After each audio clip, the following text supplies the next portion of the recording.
Aí. Inicia também com oração. Muito bem. Pode falar, Olinto. Bom, só está chegando agora, temos o Wilson, né, com a gente. Que bom. Meu Deus, meu saiu. Vamos iniciar com Lourdinha. Nós vamos iniciar nosso estudo e fazer um retrospecto, né, da lição passada e entrar no tema de hoje, tá certinho? O tema de hoje também é um pouco extenso e, se o tempo não permitir, sem problemas nenhum, a gente divide novamente, a gente vai dando sequência para que tudo se torne claro, tá? Então, como sempre, vamos... Eu achei poeira, não encarei mesmo. Quem ora com nós? A gente vai orar, Olinto? Sim, por favor.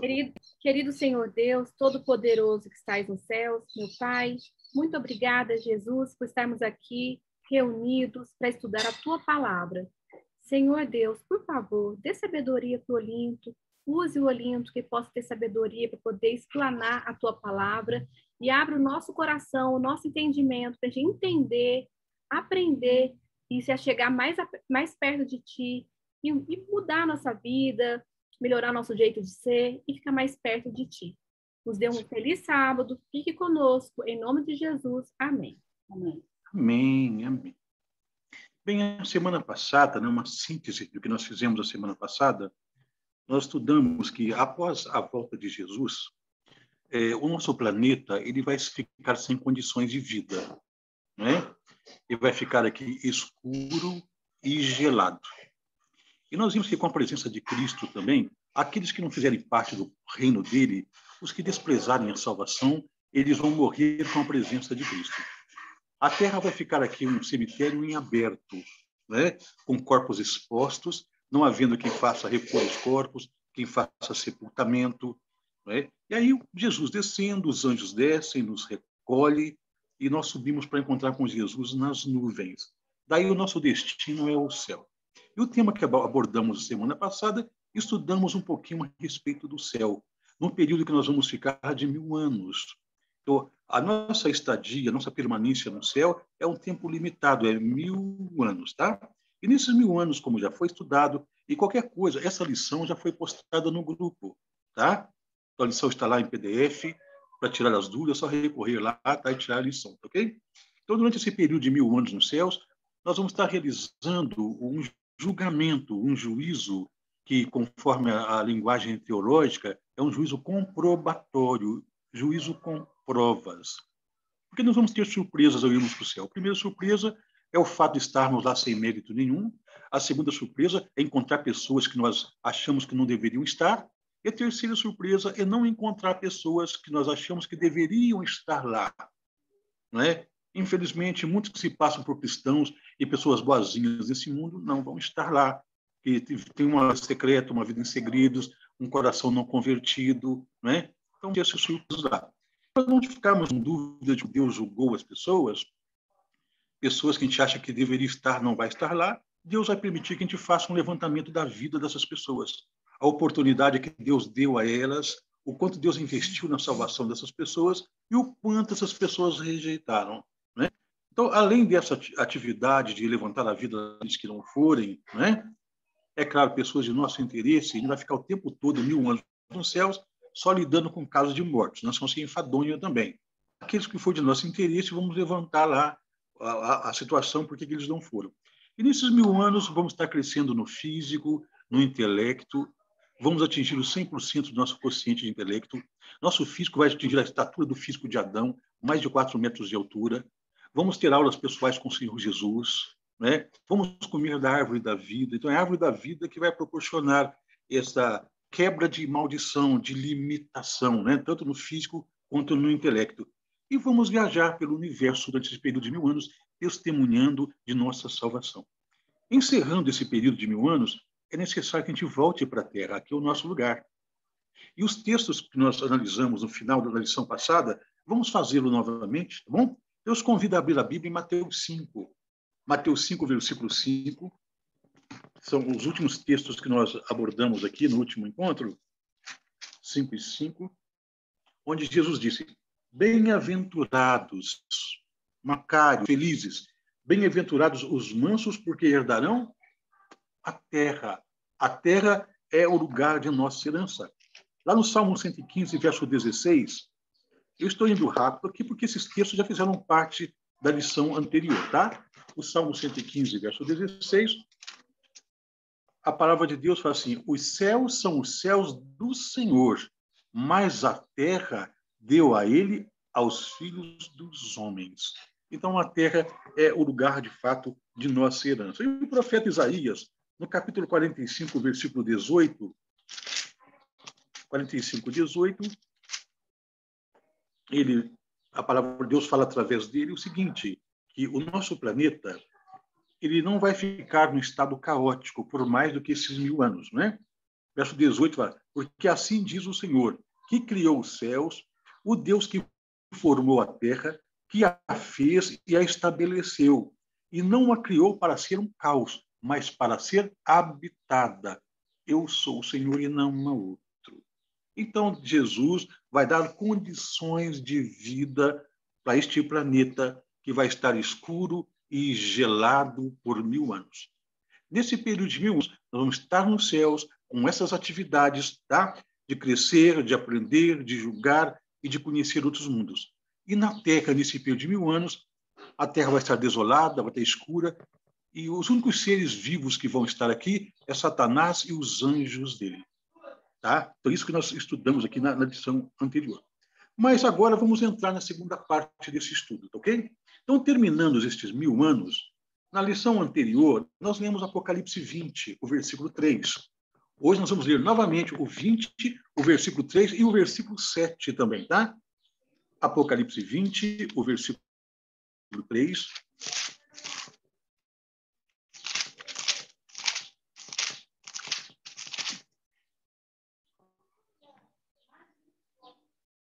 É 20 de uma. Podemos ler aqui, 20, versículo 3, diz o seguinte. Desde 1 a 3, ok? Desde 1 a 3. Já. Então vi descer do céu um anjo, tinha na mão, estou lendo o verso 1, tinha na mão a chave do abismo e uma grande corrente. Ele segurou o dragão, a antiga serpente, que é o diabo e Satanás, e o prendeu por 1000 anos. Lançou no abismo, fechou, pôs selo sobre ele, para que não mais enganasse as nações, até que se completassem 1000 anos. Depois disso, é necessário que ele seja solto pouco tempo. Então, esse texto foi abordado, que a prisão de Satanás é um lugar chamado abismo, e nós vimos dentro da passada que abismo representa um lugar desolado, um lugar vazio e destruído. Exatamente como vai ficar a Terra após a volta de Cristo. Tá? Um grande terremoto em dimensões globais, em que as placas tectônicas vão se romperem, chuvas de meteoros com mais de 30 quilos. Então, tudo aqui vai ser destruído. E o sol deixa de brilhar, então tudo vai ficar escuro e gelado. Satanás preso neste mundo por 1000 anos. Mas o versículo 3 fala que depois disto, é necessário que ele seja solto por pouco tempo. Então, é 1000 anos de Satanás num planeta nessas condições e uma cadeia de circunstâncias, porque ele não vai ter a quem tentar. Lembra que aqueles que são de Deus sobem com ele.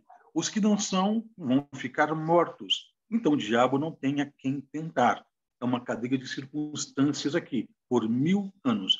Mas, terminando os 1000 anos, ele vai ser livre desta. Nós encontramos novamente isso. Quando, porém, se completarem os 1000 anos, o que o versículo diz? Satanás será solto. Será solto da sua prisão. Solto para quê? Nós vamos aprender hoje, se não der tempo, tá? Nós vamos avançando nas lições. Então, terminando os 1000 anos, para que Satanás fique livre dessa prisão, tá? Se a prisão é o planeta Terra, Jesus vem para a Terra. Ele vai descer aqui.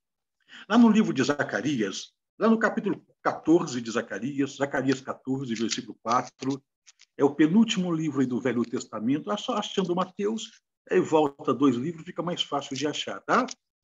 Zacarias 14, o versículo 4, que quando Jesus descer aqui, depois desses 1000 anos, ele vai descer exatamente no lugar que ele subiu ao céu. Em 14, o versículo 4 diz: naquele dia estarão os seus pés sobre o Monte das Oliveiras. Né? Lá em Atos 1, 11 e 12, fala que foi no Monte das Oliveiras que ele se despediu dos apóstolos. Então, naquele dia, estarão os seus pés sobre o Monte das Oliveiras, que está defronte de Jerusalém, para o oriente. O Monte das Oliveiras será fendido pelo meio, para o oriente e para o ocidente, e haverá um vale muito grande. Metade do monte se apartará para o norte, e a outra metade para o sul. Então, sob o toque dos pés do Senhor Jesus, né, em seu corpo glorioso, a terra se fende e se abre em quatro partes. Aí, em 14, versículo 10, fala que vai se formar, então, uma grande planície. 4 e 10. Toda a terra se tornará como a planície de Gebe e Rimon, ao sul de Jerusalém. Essa será exaltada e habitada no seu lugar.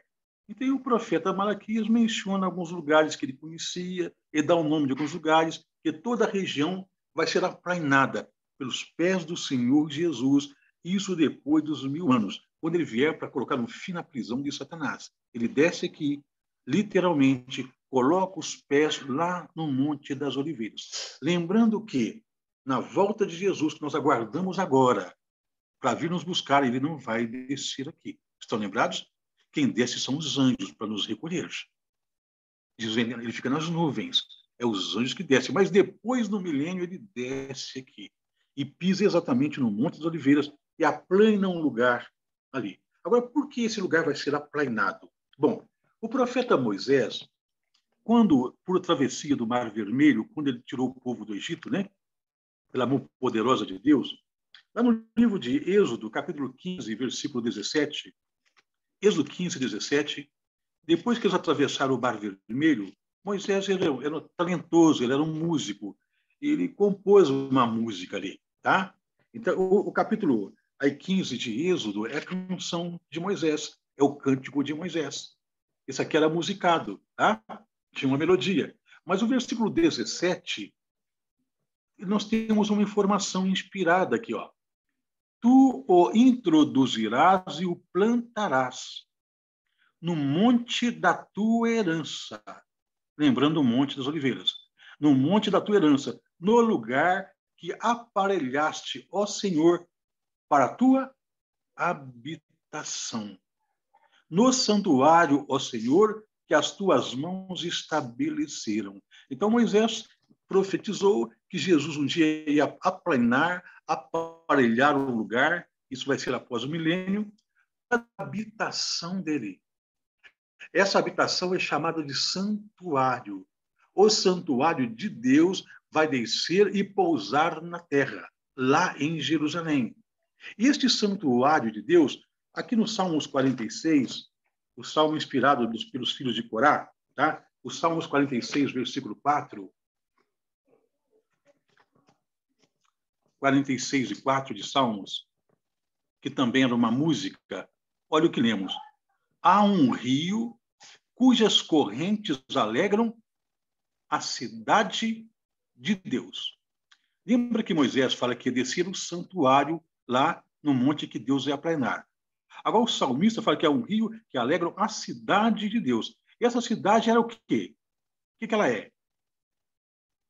O santuário. 46 e 4. O santuário das moradas do Altíssimo.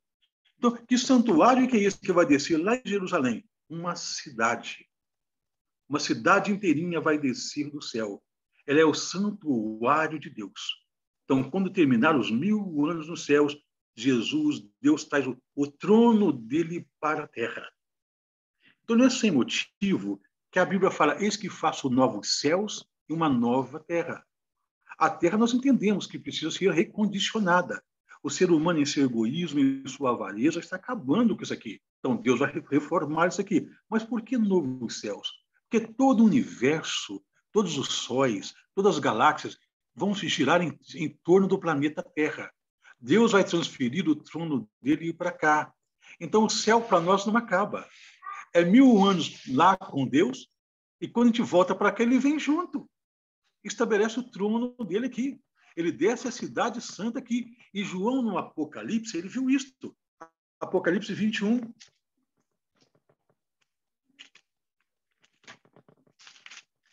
Verso 2 e 3.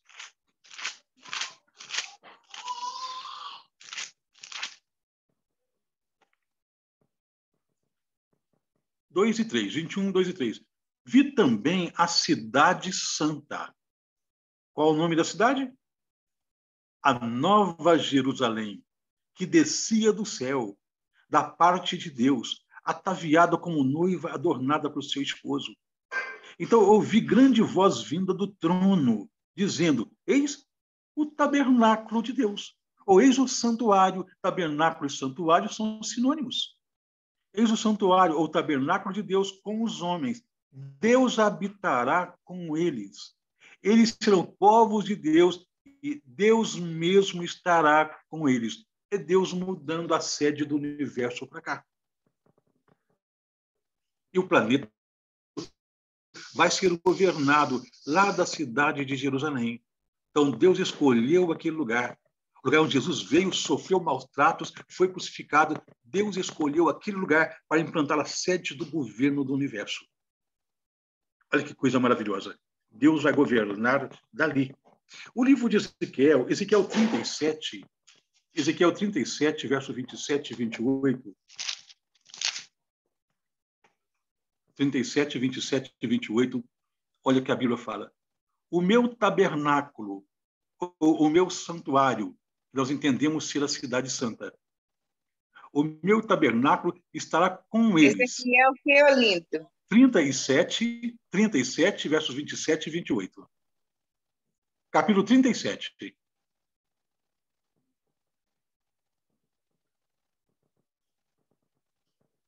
Doutor? 37, 27 e 28. Então, o meu tabernáculo estará com eles. Eu serei o seu Deus. Eles serão o meu povo. Olha o verso 28. As nações saberão que eu sou o Senhor que santifico a Israel. Separei Israel, escolhi a Israel. Quando o meu santuário estiver por quanto tempo? Para sempre. Para sempre. Para sempre. Então, Deus escolheu lá em Israel para que ele estabeleça o governo do universo. Terminando os 1000 anos, Jesus desce para cá. Agora, como é que a natureza vai responder à presença de Jesus? Pois o planeta vai estar escuro, gelado, cheio de demônios e cheio de cadáveres conservados no gelo. Que a partir do momento que o sol deixar de brilhar, a Terra congela. Então, cheio de corpos que vão morrer agora na volta de Cristo, conservados nesse gelo. Então, com a presença de Cristo, como é que o planeta vai reagir? Vamos ver. Bom, João, ele tem uma visão de Jesus. Ao lermos Apocalipse, capítulo 1, verso 16, Apocalipse, capítulo 1, o verso 16,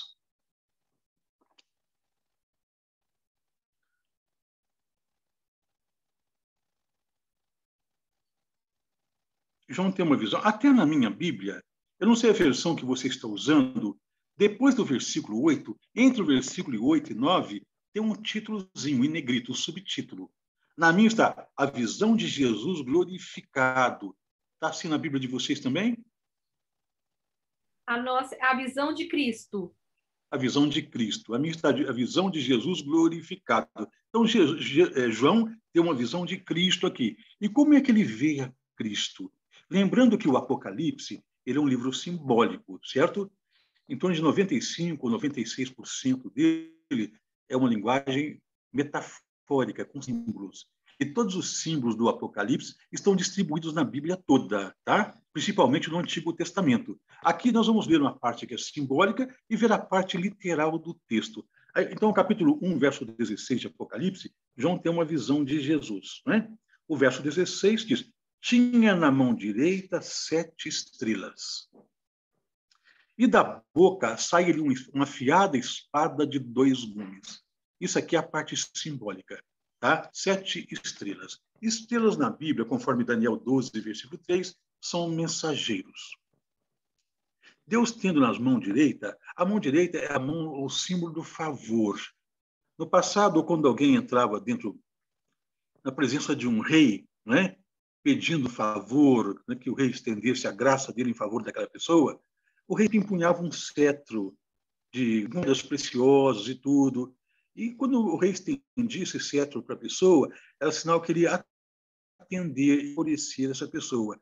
E o cetro sempre era usado na mão direita. Então, a mão direita é símbolo de poder, é símbolo de governo, tá?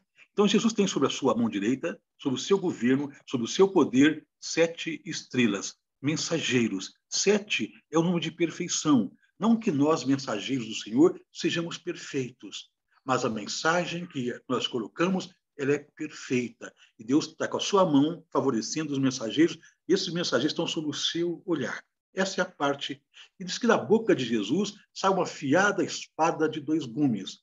Lá em Efésios 6, para o verso 14 ao 17, mostra que o símbolo de espada é a palavra de Deus. Né?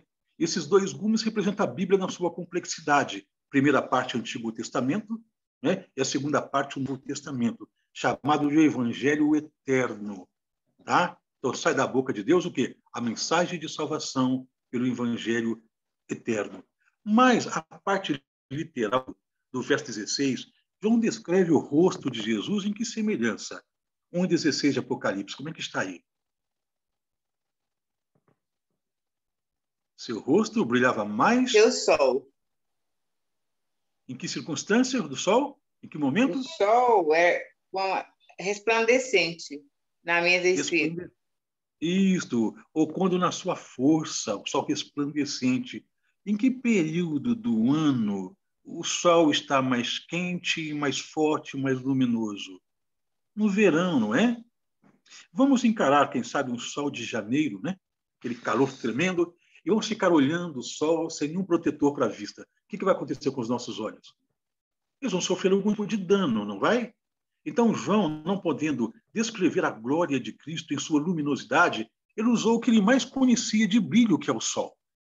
Diz que o rosto de Jesus brilha mais do que o sol quando está no seu fulgor, no momento mais forte. João vê Jesus glorioso aqui, numa luz que brilha mais do que o sol. Um dos motivos da Bíblia pedir que nós não façamos ou nem cultuamos divindades através de imagens de ídolos é isto aqui. Se a pessoa não consegue, de fato, fazer um ídolo que represente a Deus como ele é, que brilhe mais do que o sol, que não faça. Não é? Então, é um dos motivos. Tá? Então, o rosto de Jesus é assim. Nós temos outros momentos da Bíblia, vou citar mais 2, no Evangelho, no livro de Atos. Vamos no Atos primeiro. Atos, capítulo 26, de 13 a 15. Atos 26, de 13 a 15. Quando o apóstolo Paulo, ele descreve aqui para o rei Agripa como foi a conversão dele. E nós sabemos que a conversão de Paulo foi quando Jesus apareceu para ele, quando ele estava saindo em perseguição aos crentes, ali no caminho de... Então, Jesus apareceu para ele, ele ficou cego ali, mas no capítulo 26, de 13 a 15, Paulo descreve como foi que Jesus apareceu para ele. E o verso 13, ele disse, ao meio-dia, ó rei, indo eu caminho fora, vi uma luz no céu, mais resplandecente que o sol, que brilhou ao redor de mim dos que iam comigo.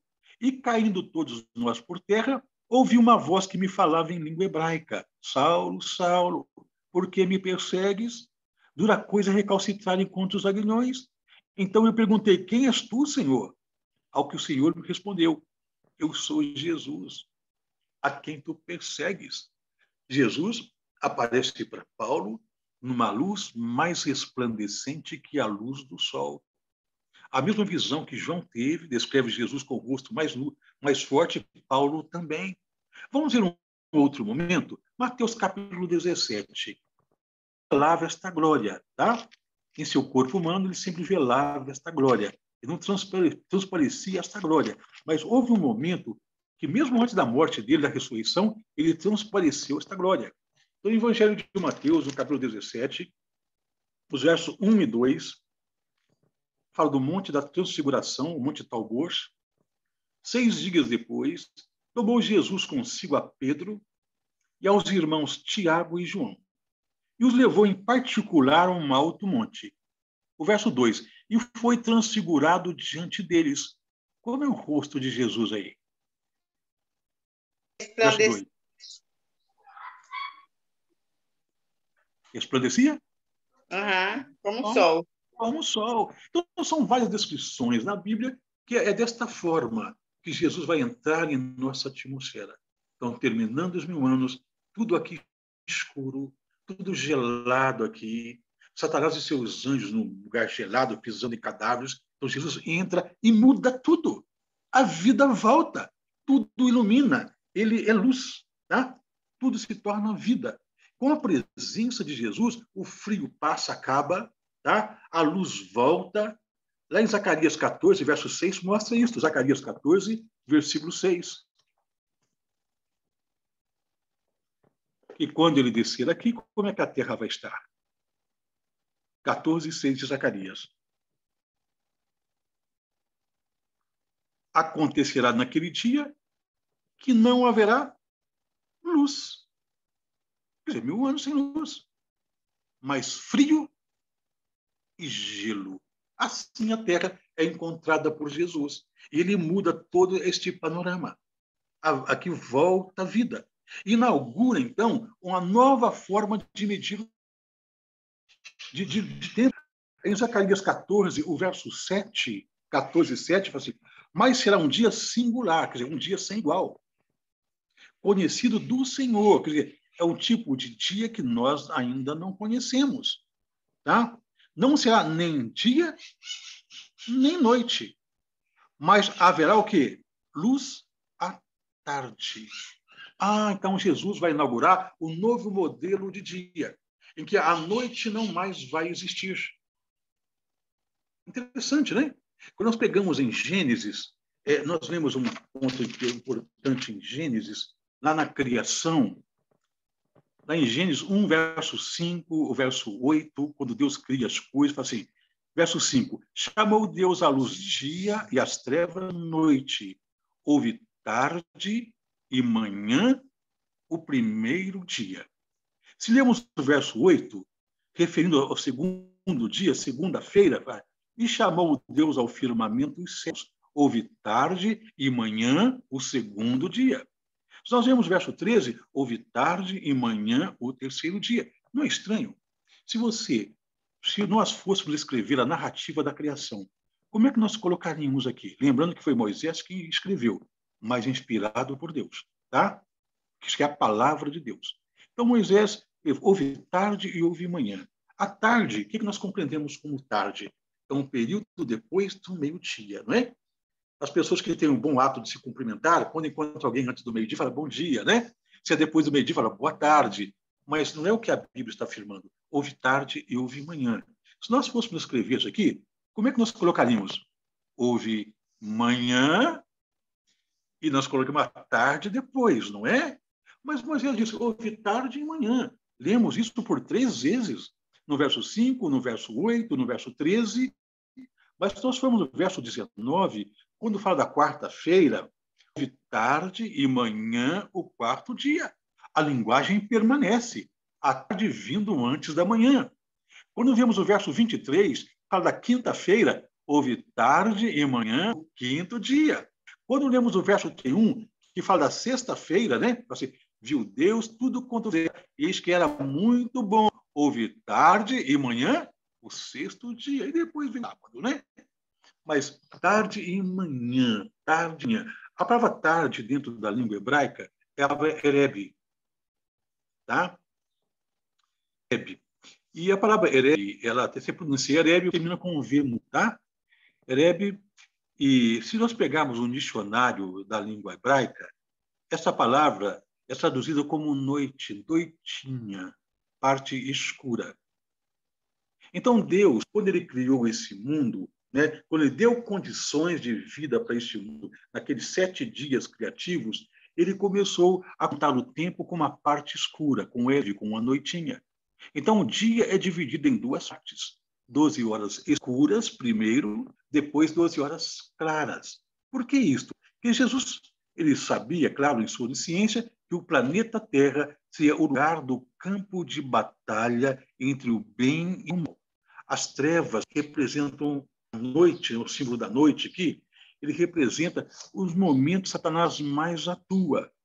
A gente pode observar que os maiores crimes, violência, tudo, eles são realizados à noite. Se bem que o diabo agora está desesperado, ele está fazendo isso até de dia agora, mas sempre à noite que ele se ocupou das piores maldades. E a luz do dia, que é o dia, a parte clara, vem depois. Então Deus quer mostrar para a gente que no novo mundo, né, que na nossa jornada que estamos vivendo aqui, a luz vai vencer as trevas. Quando parece que tudo conspira contra a pregação do Evangelho, contra a volta de Cristo, nós podemos confiar plenamente que tudo vai se cumprir conforme o plano de Deus. A luz vai vencer as trevas. E o dia, a parte clara do dia, representa a luz. Ou seja, a vitória final do Evangelho e a volta de Cristo. Então, neste mundo, nós temos esse período escuro, que à noite são trevas densas, que você precisa acender uma luz dentro de casa, na rua farol de carro, postes e tudo, senão a gente não enxerga, tropeça e acaba até se ferindo. Mas no novo mundo vai ser diferente, que vai ser inaugurado quando Jesus descer na Terra, depois do milênio. Tá? Então, o que acontece? Quando chegar a tarde, ainda haverá luz. Nós lemos agora em Zacarias 14:7. Por quê? Como é que vai ser a noite no novo mundo? É como se nós estivéssemos no entardecer. Suponhamos que estejamos entrando agora às 5 horas da tarde, 5:30, né? Estamos próximos a terminar o dia. A gente percebe que a luminosidade vai diminuindo até que a noite se adentre. Né? Então, naquele período de 5:30 até 6 horas, mais ou menos, antes que escureça, ainda está claro. É possível enxergarmos de longe, até sem farol de carro, sem lâmpada, sem nada. Então, o novo mundo inaugurado vai ser assim. Não mais vai haver noite densa, porque o bem venceu o mal. E as trevas é um símbolo do mal. Então, não é sem motivo, então, que Apocalipse 22, versículo 5, né? 22 e 5 do Apocalipse, o que nós encontramos lá? Alguém quer ler?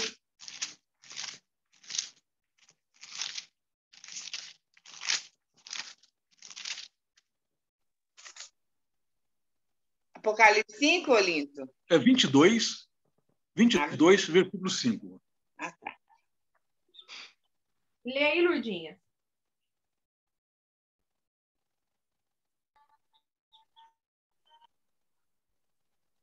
E ali não haverá mais noite e não necessitarão de lâmpada nem de luz do sol, porque o Senhor Deus os ilumina e reinarão todo para sempre. Está vendo? Então, no Gênesis, nós encontramos uma criação em que as trevas vêm primeiro. No Apocalipse, que é o livro da restauração, mostra que as trevas não vão existir mais. Não vai haver mais necessidade, né? Não vai ter mais noite. Os astros vão continuar com a sua função, mas não que a gente vai ter uma noite densa de trevas, né? Porque o mal vai acabar. Então, Jesus vai inaugurar um novo modelo de dia que para nós é desconhecido. Já começa um mundo diferente. Mas nota que naquele momento em que Jesus descer aqui, tá? A natureza volta ao seu ciclo normal, porque tudo vai estar congelado, os rios, as fontes, tudo congelado. E com a manifestação de Cristo, em Zacarias 14, versículo 8, Zacarias 14 e 8, uma volta de Cristo, depois desses 1000 anos, né? A gente vê o versículo 8 diz o seguinte: naquele dia também sucederá que correrão de Jerusalém águas vivas, metade delas para o mar oriental e a outra metade até o mar ocidental. No verão e no inverno sucederá isto. Então, o ciclo das águas, os rios, as fontes voltarão à sua normalidade, porque a terra vai passar pelo desgelamento, o gelo não vai predominar mais. A terra volta a ter uma condição de vida. E nesse período, tá, desta condição de vida, que é ainda um pouquinho antes da renovação do planeta, tá, nesse período, Jesus descendo com a Cidade Santa para cá, tá, o que vai acontecer? Bom, então vamos analisar. Nessa vinda de Jesus para cá, nós vimos que as trevas vão se dissipar, que as fontes de águas vão normalizar, né? A natureza vai voltar ao seu ciclo normal. Então, na vinda de Cristo para cá, o que ele faz, então? A terra está cheia de cadáveres. Lá em Apocalipse 20, versículo 5, o que Jesus faz? 20, versículo 5.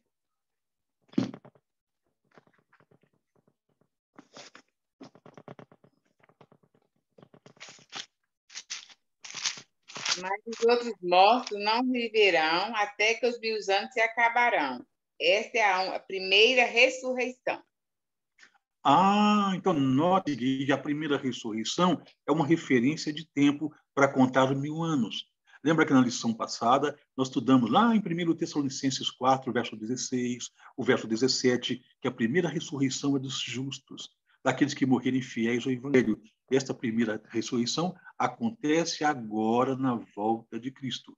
Depois passa 1000 anos, como lemos agora em Apocalipse 25, para que o restante dos mortos ressuscitem. Então, na vinda de Cristo, depois desses 1000 anos, ele chama à vida todos os perdidos, todos que morreram perdidos. Mas não é para dar uma nova chance. É para o acerto de contas. Tá? Então, as pessoas que voltarem à vida vão encontrar o planeta normal, com água para eles beberem, com tudo. Né? Olha como Deus ainda trata o ímpio, mas é o momento do acerto de contas. E quando a cidade santa estiver descendo, sabe que Satanás, ele é astuto, ele não desiste, tá? Se tem uma lição que a gente não poderia aprender, é de perseverança, porque ele é perseverança no erro. Ele tem que perseverar naquilo que é certo. Mesmo sabendo que ele está perdido, que a causa dele é perdida, ele vai lutar até o final. Ele sabe contar o tempo profético. Então, durante 1000 anos gelado aqui, ele vai contar o tempo profético. Quando terminar os 1000 anos, sabe o que ele vai fazer? Vai regimentar todos os seus anjos e vai levar lá para Jerusalém, para impedir que o reino de Deus se estabilize aqui, para impedir que a cidade santa desça aqui, tá? Então, todos os demônios vão ser levados para lá. E quem tem mais? Então, quando Jesus ressuscitar aquelas pessoas, as pessoas que forem ressuscitadas naquela região, elas vão ver a cidade santa descendo. E nós vamos estar dentro da cidade santa. Ao ler Zacarias 14 e 5, Zacarias 14 e 5, olha quantas lições, né, a gente encontra aqui nesse livro de Zacarias, né? 14 e 5. Ai, minha mãe vai ler, Olinto. Sim. 14:5, né? Isso. E fugireis pelo vale dos meus montes, pois o vale dos montes chegará até Azel. Então fugireis assim como fugiste de diante do terremoto nos dias de Uzias, rei de Judá. Então virá o Senhor, meu Deus, e todos os santos contigo. Olha, só isso mesmo, obrigado. Então, nota-se que nós vamos descer com Jesus, todos os santos. Quem são os santos? Lá em 14 e 12 de Apocalipse fala quem são os santos. Aqui está a perseverança dos santos, os que guardam os mandamentos, né, e têm a fé em Jesus. Os obedientes que foram levados para os céus, que ficam 1000 anos lá, que crescem físico, crescem no intelecto, agora descem para cá dentro da cidade. Tá? Mas quando a cidade estiver descendo, vai haver uma fuga daqueles que Jesus vai ressuscitar e dos demônios todos que estiverem ali para impedir que o reino de Deus se estabeleça. Eles não vão suportar a glória de Cristo. Lembra que quando Jesus vier agora, nós estudamos aqui Apocalipse 6, 14, 15, no outro estudo, que as pessoas não vão suportar ver o rosto de Jesus, fazer esconder-nos da face daquele que habita no trono, né? E da glória do que pode suportar. Então, estes mesmos não vão suportar a vinda de Cristo agora, e aqueles que não forem vão morrer e vão acordar depois do milênio para enfrentar a mesma glória de Cristo outra vez. E vão fugir quando a cidade santa estiver descendo. Até os anjos de Satanás não vão suportar a glória de Cristo e também vão fugir. Mas a cidade vai pousar naquela região, tá? Ela vai descer lá. Então, terminando os 1000 anos, até um texto do livro Primeiros Escritos, diz o seguinte: e ao final dos 1000 anos, que Jesus estará sobre o Monte das Oliveiras, e o monte se fenderá ao meio, tornando-se uma vasta planície. Os que fugirão neste tempo serão os ímpios que acabam de ser ressuscitados. Então a cidade santa desce na planície. Tá? E o que acontece? Agora Satanás tem gente viva lá novamente para aborrecer, para tentar a última cartada dele. Então, em Apocalipse 20, nós lemos o verso 7, agora vamos ver os 7, 8 e 9. Apocalipse 20, capítulo 20, versos 7, 8 e 9. Quando, porém, se completares os 1000 anos, Satanás será solto da sua prisão e sairá a seduzir, quer dizer, desencaminhar. Quem? As nações que há nos 4 cantos da terra. Então, onde tiver ímpio, ele vai ser ressuscitado.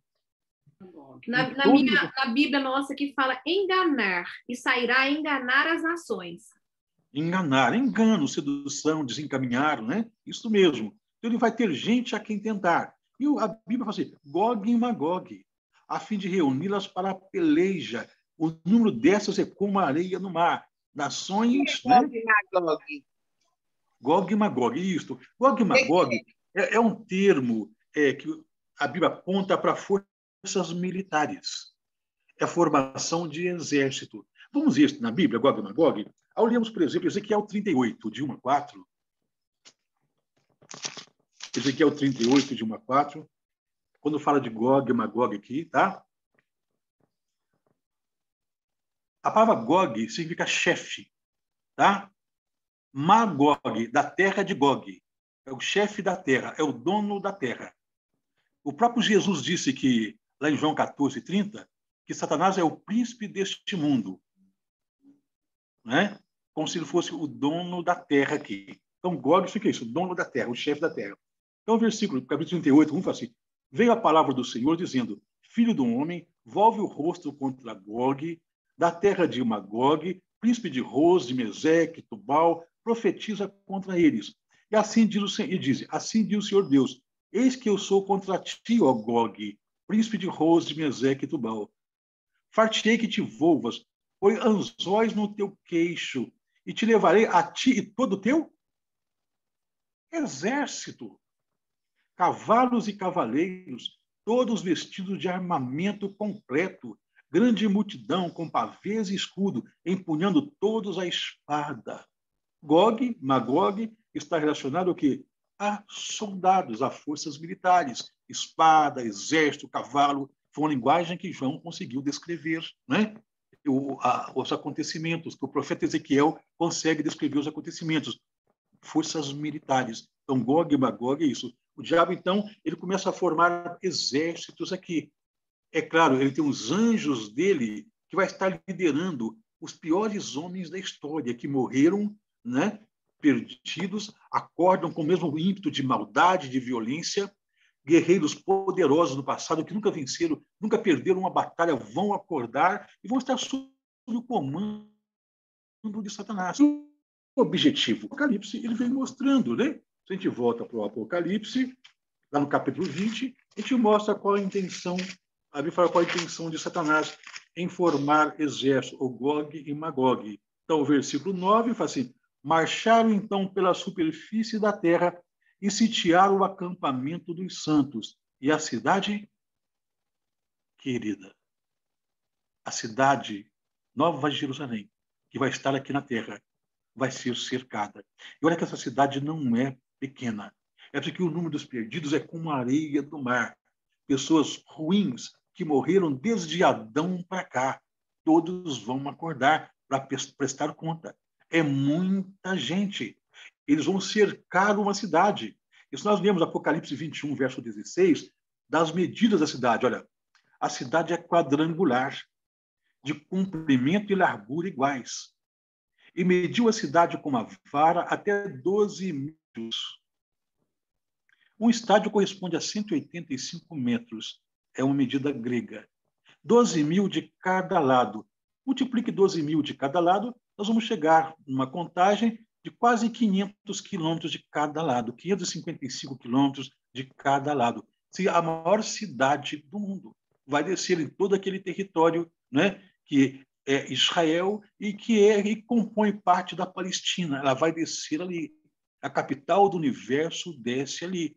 E vai ter ímpio suficiente para cercar esta cidade com os seus exércitos, Satanás liderando para tomar conta da cidade. E o argumento do diabo, como ele vai sair a enganar as pessoas, seduzir, com certeza vai ser o seguinte: olha, Deus é cruel, Deus é tirano, Deus colocou vocês numa sepultura por 1000 anos, eu tirei vocês, eu sou injustiçado nisso, a cidade me pertence. E agora, queridos, não tem Espírito Santo ali para convencer ninguém do pecado e engano. Vai ter uma força terrível, demoníaca, o diabo vai estar ali com seus anjos. A influência do diabo sobre as pessoas é muito grande. Eles vão ser convencidos pelo diabo para cercar a cidade e para tomar a cidade.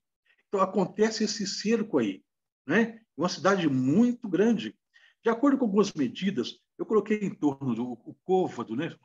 As medidas de cada lado no estádio corresponde a 185 metros. Esses 185 metros, equivalente mais ou menos a um côvado de 46 centímetros. Geralmente nós consideramos um côvado de 50 centímetros. Vamos pegar o côvado de medidas menores, 46 centímetros. Isso daria uma cidade de 2.220 quilômetros de cada lado, uma cidade muito grande. Uma cidade muito grande, mesmo em medida de côvados menores. Tá? Pois bem, aí, quando a cidade estiver cercada, o diabo da cidade, o que vai acontecer? A cidade santa, ela tem uma plataforma no centro dela, ela sobe. E lá em cima está o trono de Cristo. O trono de Cristo vai ser visto por todos os perdidos. Por todos os perdidos. E ao lermos em Apocalipse 20, o verso 11 e 12, João fala: vi um grande trono branco, e aquele que nele se assenta, de cuja presença fugiram a terra e o céu, e não se achou lugar para eles. Vi também os mortos, os grandes e os pequenos postos em pé diante do trono. Então se abriram livros. Ainda outro livro, o livro da vida, foi aberto, e os mortos foram julgados segundo as suas obras, conforme o que se achava escrito nos livros. E o versículo 13 fala assim: deu mar os mortos que nele estavam, a morte, o além, a sepultura, né? Entregaram os mortos que nele havia e foram conforme as suas obras. Né? Então, na hora que Jesus sobe acima da cidade, e naquele momento, livros são abertos. Tá? Nós vamos estudar ainda sobre os livros do juízo. Um dos livros chama Livro das Memórias. Tá? Um deles. Exatamente o livro das memórias que vai ser aberto. Então, Jesus abre esse livro das memórias. A memória de cada ímpio ressuscitado, ela é ativada. Todas as lembranças de toda a maldade, corrupção e desvio que eles fizeram vai passar de forma muito rápida na mente deles. E tudo aquilo que Deus fez para eles, de bondade, através de pessoas, de circunstâncias, também eles vão lembrar. Então, eles mesmos vão se julgar. Eles mesmos vão se avaliar de quanto Deus foi generoso com eles e de quanto eles foram ingratos a Deus. E a Bíblia fala que quando eles passarem por esse julgamento, né, é o que está no capítulo 20, verso 9, assim: marcharam então pela superfície da terra e sitiaram um acampamento dos santos e a cidade querida. Desceu, porém, fogo do céu e os consumiu. Mas antes que esse fogo os consuma, o profeta Isaías explica para a gente o que vai acontecer. Tá? Ao lermos, por exemplo, no livro de Isaías, no capítulo 45, Isaías 45,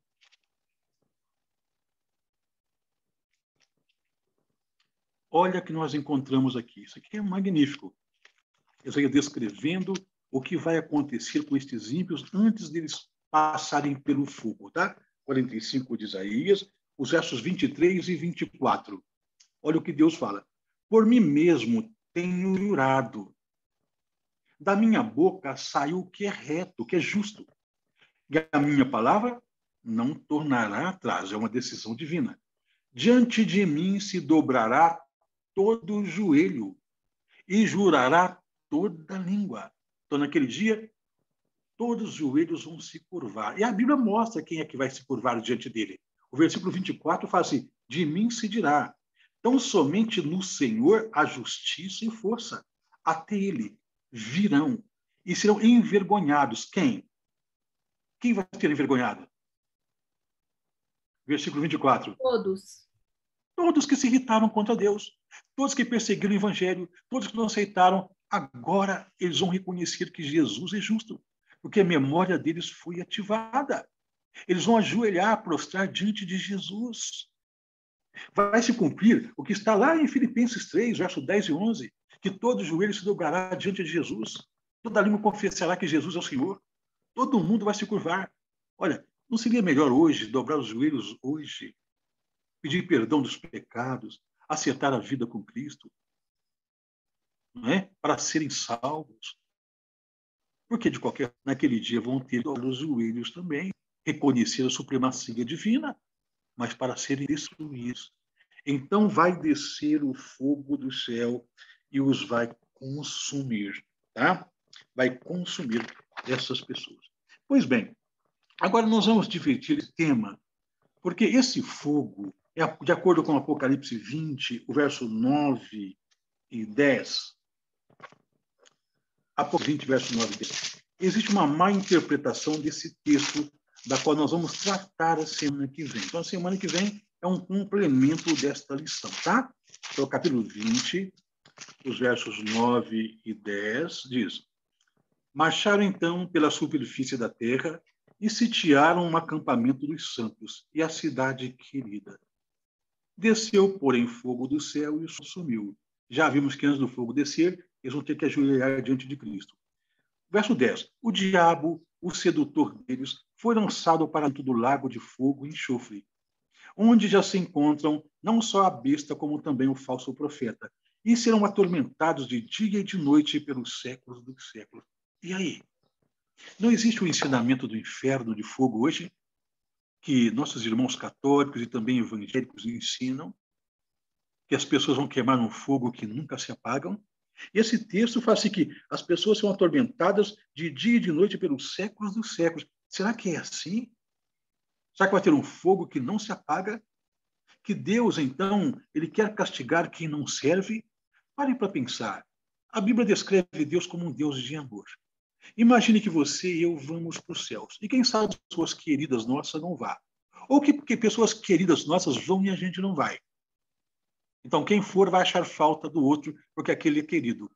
Aí ele vai entender, pelo que ele aprendeu aqui, né? É claro que no céu só vai esclarecido, né? E quem não for esclarecido vai ser esclarecido lá. Mas o pessoal assim, puxa, imagina se fosse verdade. Então, a gente no céu e sabendo que um parente está no fogo do inferno que não apaga nunca e sofrendo para sempre.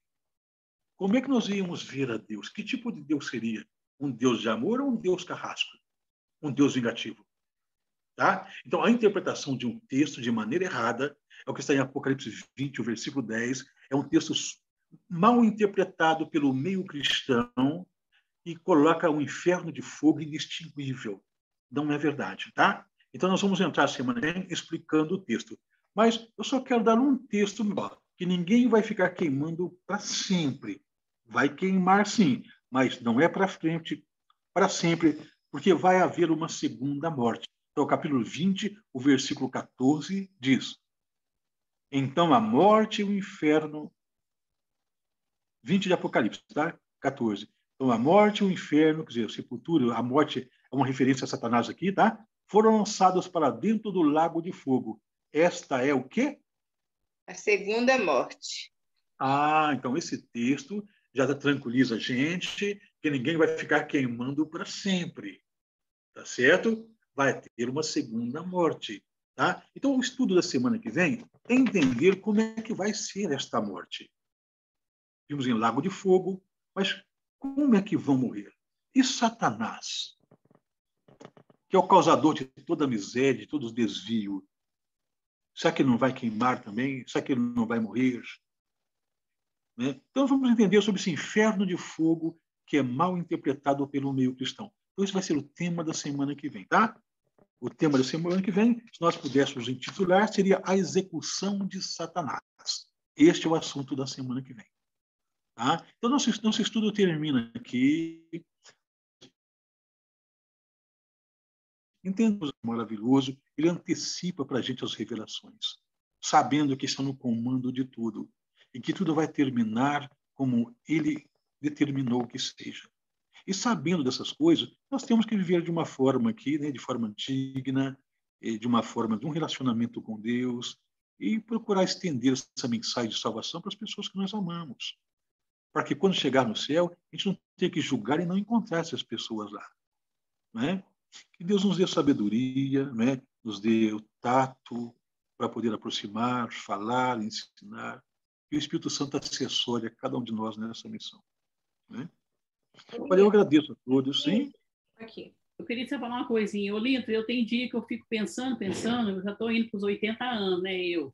Então, eu fico pensando nos dias da minha vida para trás, os sofrimentos, as coisas que eu já passei. Fico pensando, o que vale essa vida se a gente não for para o céu, Olinto? O que vale? Verdade. O que vale? O que vale? E tem gente preocupado, Olinto, preocupada vale nada. Ai, meu Deus, eu não mereço nada, nada. Mas eu quero tanto salvar, eu quero tanto levar uma multidão de gente comigo, Olinto. E eu oro todo dia para você, Olinto, para abençoar a pregação do Evangelho, que nós temos que ensinar. Amém. Obrigado, Elvira, obrigado. Olha, continue orando. Você sabe que quem está no ministério tem muitas lutas, né? Tem muitas provações, e não são pequenas minhas provações. Não estou clamando delas, né? Que Deus dá na medida que te suporta, né? Mas Ele permite na medida que te suporta. Mas as orações fortalecem a gente. Obrigado. Mas, Elvira, é pela graça do Senhor Jesus. A gente pode confiar na salvação em Cristo Jesus. Não é por mérito nosso, não, Elvira. Nós olharmos para nós, quem há de nós já está pronto para receber os para ir para o céu? Ninguém de nós. A Bíblia fala de um justo, né? Você quer um, né? Todos e pelo que você leu com a gente hoje, né, Lourdinha? Você viu quantas pessoas vão se perder igual a areia do mar? É muita gente que não vai para o céu. Não, muita gente. Muita gente. Que a gente possa fazer parte da multidão de salvos, né? E tentar diminuir essa multidão que vai perder, né? Tentar salvá-los. Nós temos essa missão aqui. É uma missão nobre. Eu aprendo muito com você, sério, eu aprendo muito, muito, muito. Eu fico assim, encantada, surpreendida com as coisas que você me ensina. Eu fico feliz, irmã, por poder estar contribuindo de alguma forma, né? Para o seu conhecimento. Eu fico muito feliz por isso. Sim. Faz 54 anos que eu estou lutando com Deus, né? Estou na igreja. E eu, todo sábado, eu aprendo coisas que parece que eu não tinha visto. Eu já li a Bíblia inteira 4 vezes. Você sabe quantos anos eu tenho de igreja. Eu tenho aprendido muito também com você, Lindo. E quando a gente foi lá falar com você, no instantinho você começou a apertar a gente. Então, que Deus te dê mais e mais sabedoria, viu, Lindo? Oi, Elvira, obrigado. Elvira, eu sou fruto do trabalho de você, né, Elvira? Seu, da Maria Amélia, né? Mas então, eu quero dizer para você que todos os sábados eu aprendo mais e mais coisas com você. Fico feliz com isso, Elvira, de poder estar somando, né? Conceito Mas, assim, a vida é um aprendizado aqui. Sim, né? O conceito sobre ser cristão, assim, a gente aprende cada sábado com você. É diferenciado. Que bom, irmã. Fico feliz, viu? Fico feliz com isso, viu? De poder estar contribuindo. Mas nós temos muitos e muitos assuntos ainda para discorrer. Logo a gente vai estar entrando nas profecias, em Daniel, em Apocalipse. A gente vai ver as últimas profecias que estão cumprindo hoje, agora. Hoje está tendo profecia cumprindo. Tá? A gente vai tratar delas direitinho. Vai ser muito bom. Ô, Lourdinha, quando chegar em Daniel, é que é lindo, hein, Olinto? Sim. Em Márcia, quando chegar em Daniel, vocês vão amar estudar sobre Daniel. É muito bonito.